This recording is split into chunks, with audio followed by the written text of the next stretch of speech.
Mummy जल्दी से दौरा सजाओ, चलो छठी माई के घाट। भाभी जल्दी से दौरा उठाओ, चलो मुजही के घाट।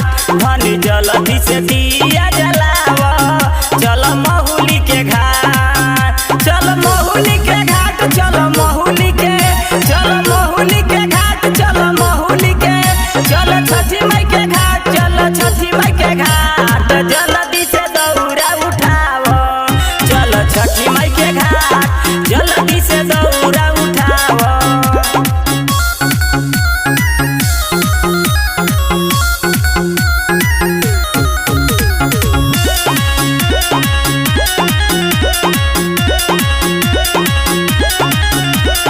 नारियल के लगा गल फूल हो, माफ करिया माई कवनो हो भूल हो।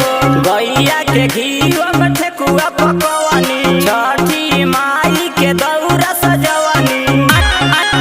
आहे लोगवा करेला जय जयकार हो, आहे छठी माई के होला जय जयकार हो। आहे लोगवा करेला जय जयकार। कहाँ चही बास के बहंगिया, बहंगिला चकती जाए।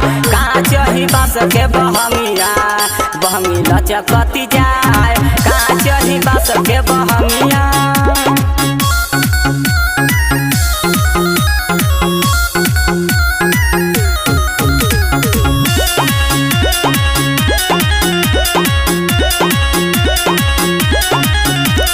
सैया जी जल्दी से पेनी ना पियरिया, आमा जी बारी न कोसी के दियरिया। लिखे तवारू छठी माई के गीतिया हो, गाय मन जाना सुनहि त मितिया हो। आहे पूजा होला पटना के घाट हो, आहे पूजा होला छपरा के घाट हो। आहे पूजा होला यारा के घाट। कहाँ चही बास के दौरावा, हम लेके चलम घाट। कहाँ चही बास के बहंगिया, हम लेके चलम घाट। कहाँ चही बास के दौरावा, हम लेके चलम घाट।